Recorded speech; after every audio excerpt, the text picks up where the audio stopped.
Baik, assalamualaikum warahmatullahi wabarakatuh. Selamat pagi dan salam sejahtera untuk kita semua. Sebelumnya perkenalkan, kami dari kelompok 3 dengan saya sendiri, Siti Arbainah sebagai presentator. Oke. Perkenalkan kembali, nama saya Siti Arbainah. Sebagai presentator pada hari ini, kami beranggotakan 4 orang.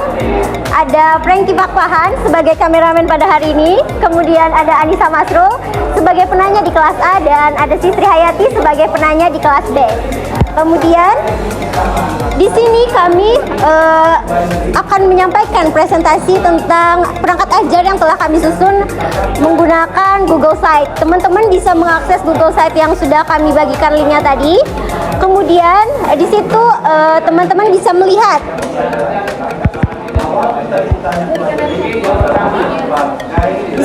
kalau di dalam Google Site-nya terdapat banyak fitur ya teman-teman. Untuk fitur yang pertama itu ada profil pengajar. Ketika teman-teman tekan profil pengajarnya, di situ akan muncul untuk pertemuan 1 yang membuat LKPD-nya ada Anissa Masrul dengan materi bangun ruang sisi datar, balok, prisma, kubus, dan limas untuk definisinya. Kemudian untuk pertemuan 2 itu ada Sisri Hayati, di mana materinya itu tentang luas permukaan dapi dari balok, prisma, dan kubus. Kemudian untuk pertemuan 3 ada Franky Pakpahan, di situ materinya volume untuk prisma, balok, dan kubus. Dan yang terakhir saya sendiri untuk materi luas permukaan dan volume limas. Kemudian teman-teman bisa kembali ke halaman home-nya. Di situ ada beberapa pertemuan, kami terbagi menjadi 4 pertemuan. Di dalam setiap pertemuan, teman-teman bisa mengklik icon ada modul ajar, ada tujuan pembelajaran, dan juga LKPD. Nah, di situ di LKPD kami sendiri, kami menggunakan media GeoGebra, teman-teman. Untuk pertemuan 1 kami tidak menggunakan GeoGebra karena kami menggunakan benda konkret. Jadi sebagai visualisasi kepada anak-anak peserta didik untuk kelas 8 bahwa gimana sih definisi dari prisma itu, apa sih prisma, apa sih balok, apa itu kubus, dan apa itu limas. Mungkin ketika teman-teman bisa membuka LKPD-nya, nah di situ kami menggunakan perbandingan teman-teman. Jadi kami menyusunnya yang mana bukan bangun ruang sisi datar dan bangun ruang yang bukan sisi datar. Gitu. Jadi ketika mereka sudah bisa menentukan mana yang bukan sisi datar dan yang sisi datar, mereka bisa mengambil kesimpulan. Oh, apa sih definisi dari prisma itu? Kemudian apa sih definisi dari balok? Ketika mereka sudah tahu definisi prisma, balok, kubus, dan limas, mereka bisa menghubungkan kalau balok itu adalah bagian dari limas dan kubus juga maksudnya balok adalah bagian dari prisma dan kubus juga bagian dari prisma. Seperti itu. Itu untuk LKPD pertama. Kemudian teman-teman bisa kembali ke pertemuan 2, ke home atau balik next. Di situ juga ada fitur next. Di sini pertemuan 2. Jadi di pertemuan 2 ini kami juga menggunakan GeoGebra teman-teman untuk 3 materi. Jadi luas permukaan prisma, balok, dan kubus. Jadi tujuan kami menggunakan GeoGebra ini sendiri adalah untuk memvisualisasi kepada peserta didik bahwa ketika mereka membuka GeoGebra-nya, mereka bisa melihat, oh kalau jaring-jaring dari prisma itu seperti ini loh, luas juringnya. Terus kalau jaring-jaring dari kubus itu seperti ini. Sehingga ketika mereka sudah tahu apa itu jaring-jaringnya, mereka bisa menyimpulkan apa sih luas permukaan dari prisma, apa rumus luas permukaan dari balok dan kubus. Seperti itu. Kemudian untuk yang pertemuan ketiga, di situ juga ada LKPD yang dimana kami menggunakan 3 GeoGebra juga untuk menentukan luas permukaan, untuk menentukan volume prisma, balok, dan kubus. Untuk volume prisma kami menggunakan GeoGebra-nya dengan cara membelah satu kubus, membagi 2 kubus menjadi 2 prisma, sehingga dari situ mereka bisa menentukan sesuai dengan alur yang telah kami berikan di LKPD apa itu rumus dari volume prisma. Kemudian untuk yang volume kubus, mereka itu bisa memasuki balok-balok kecil ke dalam balok besar, sehingga mereka bisa menemukan apa itu volume dari balok seperti itu.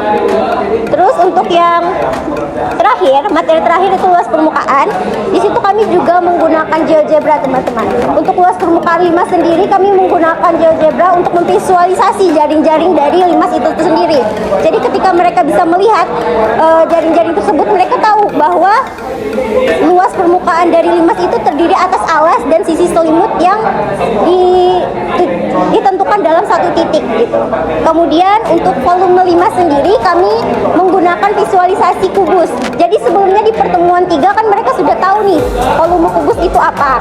Jadi di pertemuan 4 kami memvisualisasikannya, membagi dalam satu kubus itu kami bagi menjadi 3 limas, sehingga mereka bisa menemukan apa itu lumus dari volume limas, karena berarti volume dari satu kubus sama dengan 3 kali volume limas, sehingga mereka bisa tahu gitu kalau volume limas itu sepertiganya dari volume kubus seperti itu. Selain itu, teman-teman juga kami punya beberapa fitur lain seperti ruang diskusi. Ruang diskusi di situ tujuannya adalah untuk agar peserta didik yang belum mengerti atau belum paham bisa memberikan pertanyaan, terus teman sekelasnya juga bisa memberikan umpan balik kepada temannya, sehingga terjadi komunikasi dua arah di situ. Dan media yang kami gunakan untuk ruang diskusi adalah Padlet ya teman-teman. Selanjutnya kami juga ada kuis di bagian home. Kalau teman-teman scroll ke bawah itu ada kuis. Nah, kuis ini kami menggunakan media Kahoot, di mana kuisnya kami bikin secara interaktif gitu, sehingga peserta didik ini nggak bosan gitu kalau harus menjawab soal kalau cuman biasa aja, tapi kami bikin seinteraktif mungkin. Dan kuis ini juga kami lakukan untuk pertemuan 1, 2, 3, 4 ketika sudah selesai pertemuan tersebut. Jadi mereka bisa menerapkan pertemuan 1, 2, 3, dan 4 itu ke dalam kuis ini, karena kuis ini berisi tentang soal-soal kontekstual atau yang berkaitan dengan kehidupan sehari-hari.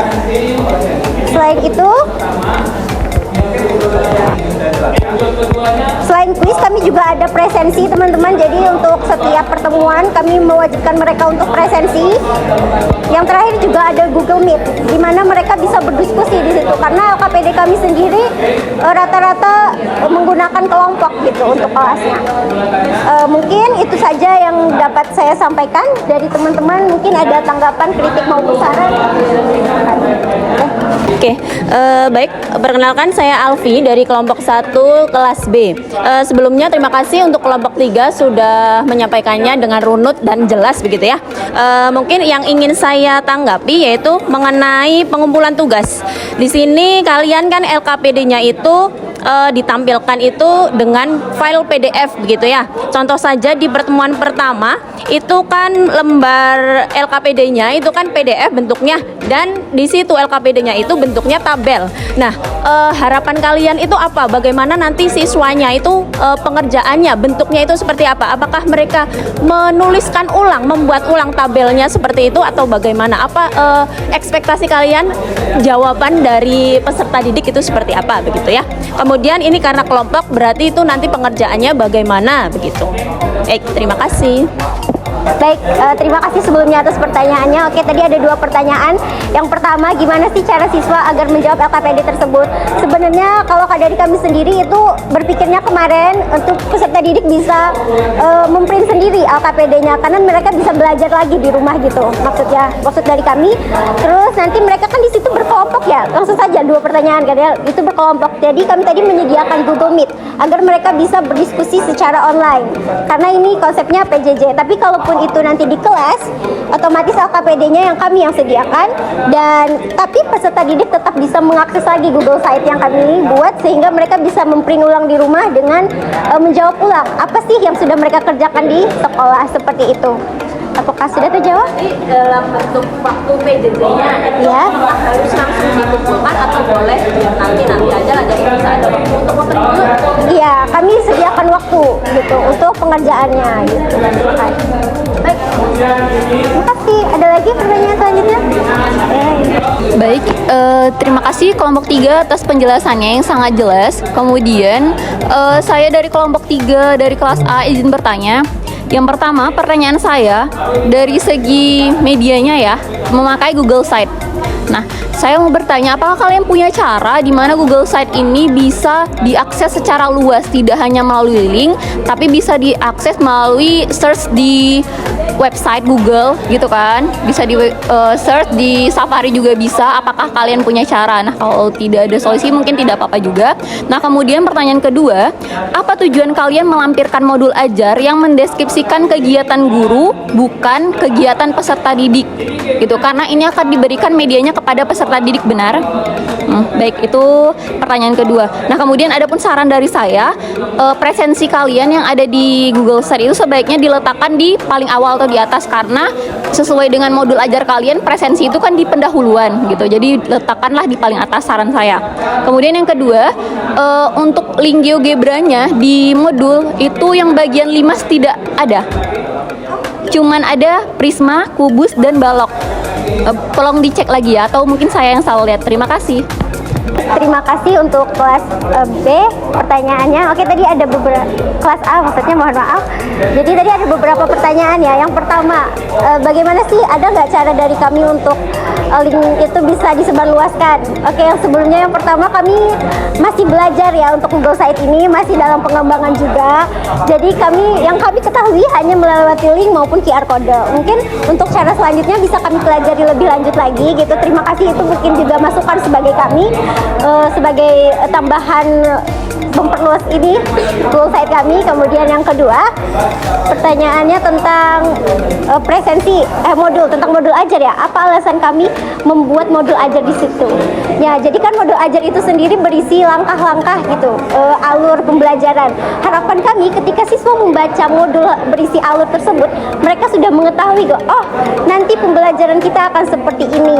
Jadi mereka akan mengerti gitu, dan juga nggak perlu bingung lagi gitu cara belajarnya gimana sih gitu. Ya nggak apa-apa. Itu adalah kegiatan guru, bukan kegiatan peserta didik. Oh ya, kegiatan gurunya. Iya, sebenarnya memang itu gitu. Karena harapannya ketika siswa tahu kegiatan guru selama mengajar, mereka juga paham memposisikan diri gitu untuk cara belajarnya seperti itu. Dan itu pun sebenarnya kemarin menjadi perdebatan di kami, apakah perlu ada modul ajar di situ. Kemudian setelah kami berdiskusi dengan guru dosen kami, dan beliau menyarankan untuk tetap dibuat karena memang itu harusnya diketahui oleh siswa seperti itu. Terus yang ketiga, terkait presensi, itu sangat baik menjadi masukan buat kami, nanti kami taruh paling atas. Terus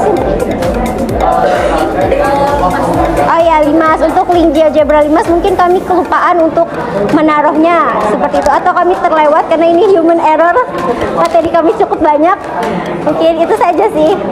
Terima kasih atas pertanyaannya. Apa ada yang perlu disampaikan lagi? Oke, cukup. Oke, baik teman-teman, karena tadi sudah 2 pertanyaan. Sudah 2 pertanyaan, dan mungkin dari teman-teman yang lain mungkin masih ada yang ingin bertanya, tapi karena mengingat waktu kita terbatas, teman-teman bisa mengirimkan kritik dan sarannya pada barcode yang sudah kami sediakan. Itu saja penyampaian dari kami. Kekurangannya kami mohon maaf. Saya akhiri. Wassalamualaikum warahmatullahi wabarakatuh.